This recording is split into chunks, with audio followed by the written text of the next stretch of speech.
Okay, welcome back to our batch second session. Okay, so we are going to substitute now what we had for the previous example before the session ended. So you are now getting a force which is equivalent to the mass. Tingnan ko lang yung mass niya. We have a mass. The mass is, sorry,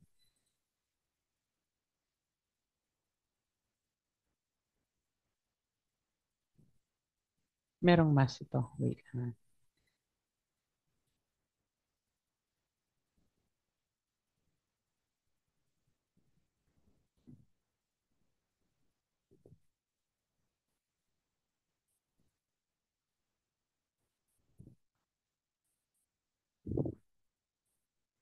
This one has a mass. It is 15 grams, no? Hindi lang yata nasulat sa example 2. Okay, this one has a mass. A bullet with a mass of 15 grams. Yan na. This one has a 15 grams. So we are going to input the mass now, which is 15 grams. We cannot have 15 grams. Pakilagyan na lang 15 grams siya. Lagyan natin siya ng kilograms, no? Kasi we are in SI unit. It is 15 times 10 raised to negative 3 para maging kilograms. The final velocity is 90 and the initial velocity is 300 all over the total time it took for it to penetrate into the plastic, which 3 times 10 raised to negative 4. Okay, so the force now will be, ito-compute ko lang siya. Pakidagdagan na lang po ha, hindi na isulat. A bullet, a 15-gram bullet. Yan, 15 grams. Yan. So, answer natin is, wait lang. So, I'm getting a 0.015 multiplied by 90 minus 300 divided by 1.03 raised to negative 4. Okay. I'm getting an answer of negative 30,582 newtons. Force has a unit of newtons. Kung gusto mo siyang kilonewtons, so just move it 1, 2, 3, 4. Pwedeng force is equivalent to negative 3 newtons. What does it mean by negative? Ibig sabihin, the force should be applied opposite to the direction. You know, passing through opposite to the direction. No? To impede para, tignan mo, it's fast, no? Mabilis, 300 meters per second. Tapos, it passes through a foam plastic. Bumagal siya ng 90 meters per second. Meaning, a force should be applied opposite to the direction of the 15-gram bullet. Kaya negative yan. We have a negative answer. Let us proceed with example number 2. Sabi niya, number 3.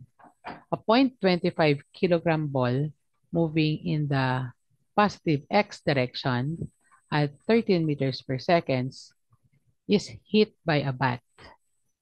Its final velocity is 19 meters per second in the negative x direction.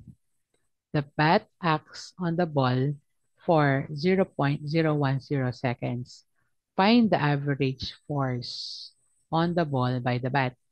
The number 3 is easier than the number 2 kasi in number 2 we need to find for the time. The time was already given. So for number 3, you are given the following.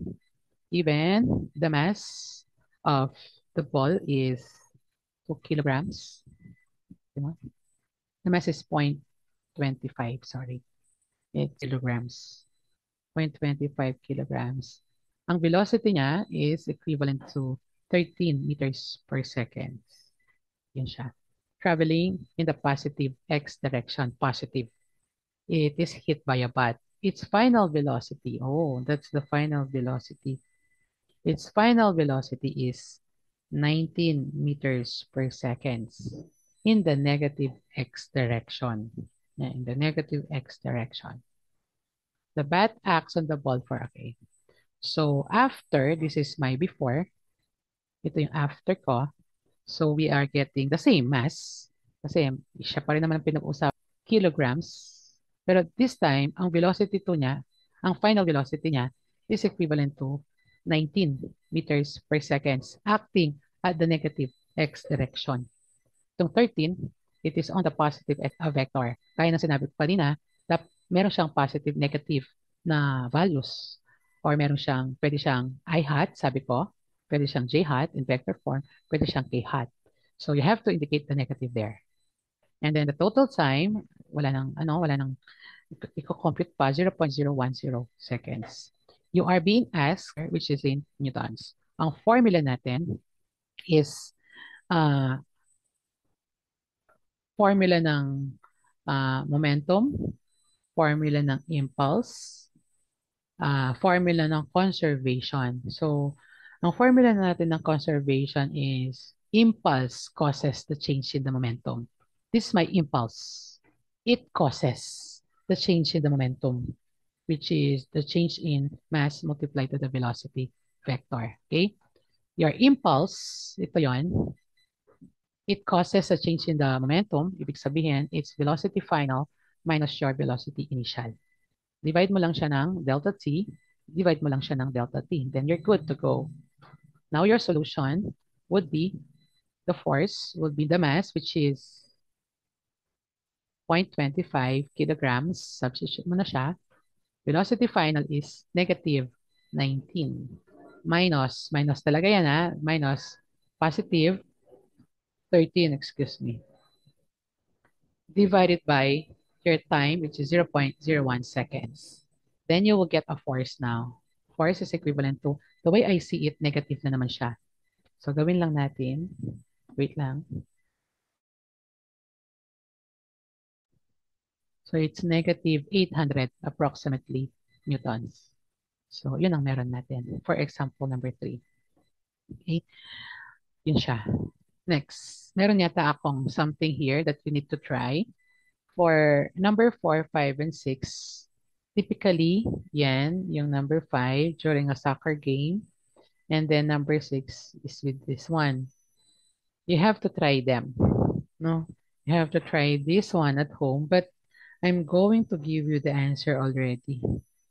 For number 4, what is the change in the momentum? You have this one. Ang answer dito, bigay ko na. Your answer here would be a negative, approximately 3.0. It is kilogram meters per seconds. Kasi momentum kilogram meters per seconds. For number 5, what is the average force? For the average force, I'm gonna give you the answer already. The answer here, approximately lang to pero more or less, ganito siya. It is 1.381 kilonewtons. Kilonewtons yan. 1.3 kilonewtons. And then number 6, on the try this, try it at home. Okay. What will be their combined speed? Ang answer natin dito is approximately 3 meters per second. No? Answer here is, sabihin ko approximately 3.0 meters per second. You have to try this at home. Pareho lang siya ng illustrative examples ko. Dun sa taas yung 1, 2, 3. Okay, summarize ko what we had for today. Okay. Summary ko, formula number 1 is the formula for momentum. Meaning, formula for momentum is the mass multiplied to the velocity. The velocity ng momentum. Meron siyang unit na kilogram meters per seconds. Formula for impulse. Formula for impulse is the force multiplied by the time. Since it is also a vector quantity, ang direction niya will take the direction of the, will take the direction of the force. Kasi vector, ito yung vector mo Okay? Since it is force, ang unit niya would be force, it's Newton, and that is the time, which is in seconds. Newton seconds. Third, the conservation of momentum. We have the summation of the momenta before collision is equivalent to the summation of the momenta after collision or impact or explosion. Ibig sabihin, mass ng car, yung before, this is before, and the velocity niya before plus yung isang object na kakolide niya at yung kanyang velocity before the impact is equivalent to the same, yung kanina natin, example natin, yung car, at yung velocity niya after impact. Plus yung mass, yung kanina, yung truck. Ay, sorry, this is one na. Mali lang yung pagkakasulat.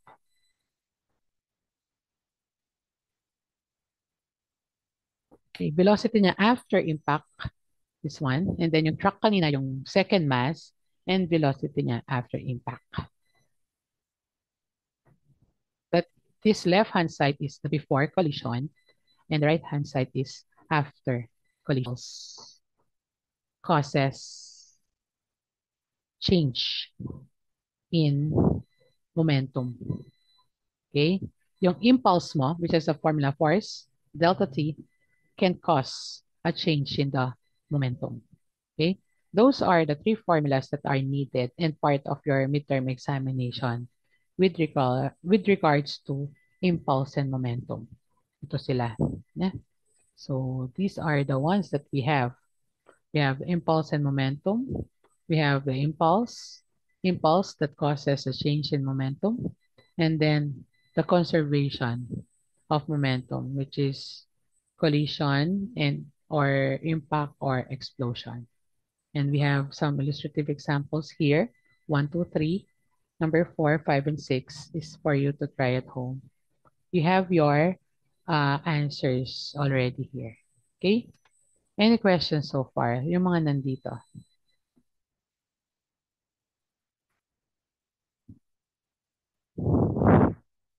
Questions so far?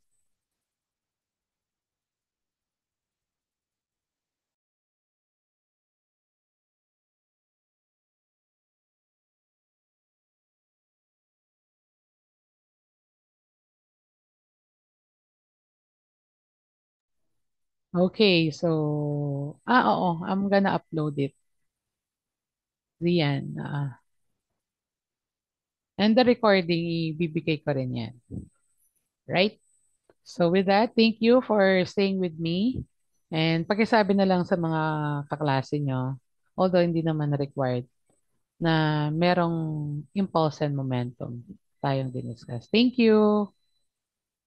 Thank you po, ma'am. Bye-bye. Thank you Bye-bye. po, ma'am. Thank Bye-bye you. po. Bye-bye. Yes.